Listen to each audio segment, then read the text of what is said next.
అందరికీ మరణత. అందరూ బాగున్నారు కదా. ఈరోజు చివరిగా పలికిన 7 మాటలలో మొదటి మాటని ధ్యానం చేసుకుందాం. ఏంటి ఆ మాట? ఆ మాటలో ఉన్న వివరం ఏంటి? యేసయ్య వారిని ఎందుకు క్షమించారు? అసలు యేసయ్య తండ్రిని విజ్ఞాపన ప్రార్థన ఎందుకు చేశారు? ఇలాంటివన్నీ ఈ మాట ద్వారా మనం ఈరోజు నేర్చుకుందాం.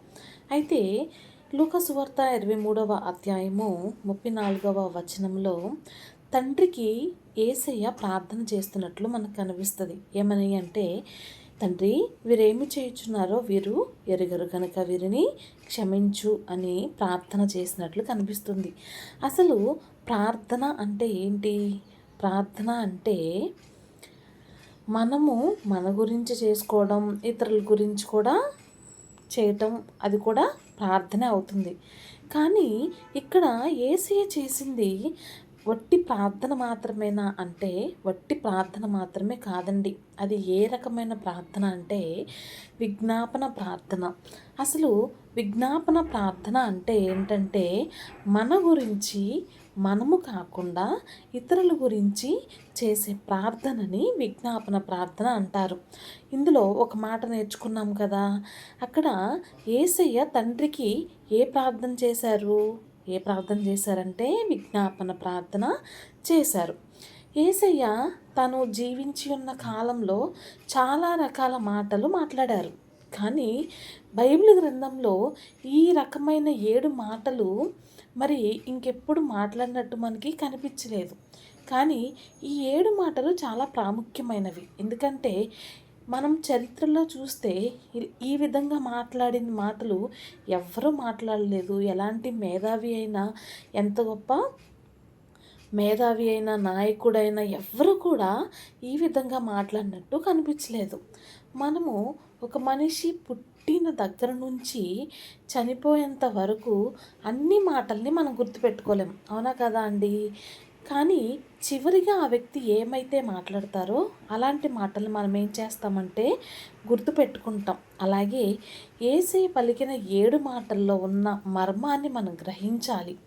యేసయ్య ఈ మాట ద్వారా మనకి ఏమి నేర్పిస్తున్నారంటే క్షమించే హృదయం. ఆయన కలిగి ఉన్న క్షమించే హృదయం మనము కూడా ఏం చేయాలంటే అలాంటి హృదయాన్ని కలిగి ఉండాల్సిన వారమై ఉన్నాం. ఎందుకు మనం కలిగి ఉండాలి? యేసయ్యకి మనం కుమారులం కాబట్టి మరి తండ్రి యొక్క లక్షణాలని, అంటే ఈ భూలోకపు తల్లి యొక్క లక్షణాలు మనకు ఏ విధంగా వస్తాయో, మన తండ్రి మనల్ని పిండముగా రూపింపబడకముందే రూపించుకున్న తండ్రి యొక్క లక్షణం ఏంటంట? క్షమించే గుణం. ఆ గుణాన్ని మనం ఏం చేయాలంటే మనం కూడా కలిగి ఉండాలి. అది ఏ స్థితిలో పలికినటువంటి మాట? మనమైతే అలాంటి హృదయాన్ని కలిగి ఉంటామా? కానీ ఇప్పటి వరకు మనం అలాంటి హృదయాన్ని కలిగి ఉండలేదేమో. కానీ ఈ రోజు నుంచి, అంటే ఈ మాట విన్న దగ్గర నుంచి మనం ఏం చేయాలంటే క్షమించే హృదయాన్ని కలిగి ఉండాలి. ఎందుకంటే ఎవరైనా ఒక వ్యక్తి నువ్వు ఆ పని చెయ్యి, నువ్వు ఈ పని చెయ్యి అని చెప్పారనుకోండి, భలేగా నువ్వు చెప్పొచ్చావులే, నువ్వు చేసి చూపించు, అప్పుడు దాని యొక్క విలువ అనేది నీకు తెలుస్తుంది, ఆ యొక్క పనిలో ఎంత కష్టం ఉందో నీకు తెలుస్తుంది అంటాం కదండి.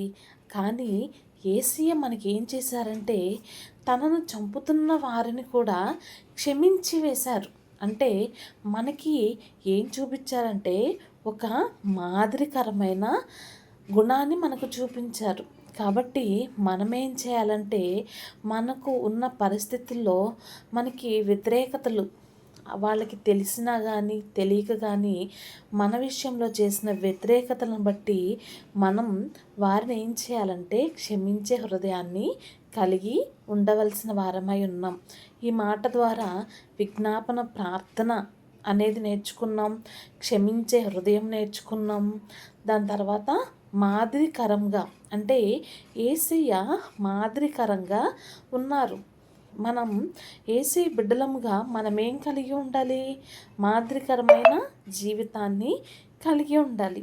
మరి యేసయ్యకు దగ్గరున్న శిష్యులు, అయ్యా మాకు ప్రార్థన ఎలాగ చేయాలో నేర్పు అంటే, ఆ ప్రార్థనలో ఒక మాట ఉంది కదా, అపరాధములు క్షమించబడాలి అని. అంటే మా రుణస్థులను మేము క్షమించిన ఎడల, అంటే మన ఎడల ఇతరులు ఏ విధమైన అపరాధములు చేశారో మనం వారిని క్షమిస్తేనంట యేసయ్య మన అపరాధములు క్షమిస్తారంట.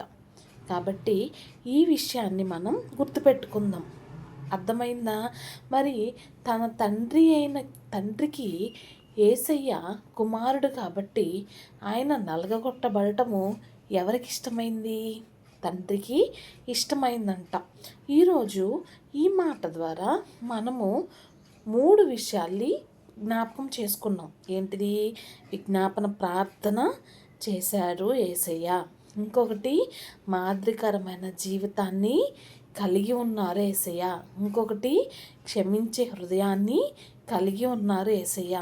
ఈ మాట ద్వారా మనము ఈరోజు ఏం చేయాలంటే 3 విషయాల్ని జ్ఞాపకము చేసుకున్నాం. కాబట్టి మన జీవితంలో ఎలాంటి పరిస్థితులు ఉన్నప్పటికీ కూడా ఈ 3 విషయాల్ని మనము మన యొక్క వ్యక్తిగత జీవితంలో వీటిని అవలంబించుకుంటూ ఉండాలన్నమాట. ఈ మాట ద్వారా మనం 3 విషయాలు నేర్చుకున్నాం. అలాగే మరలా రేపేం చేస్తామంటే 2వ మాట యొక్క వివరాన్ని కూడా తెలుసుకుందాం. అందరికీ అర్థమైంది కదండి.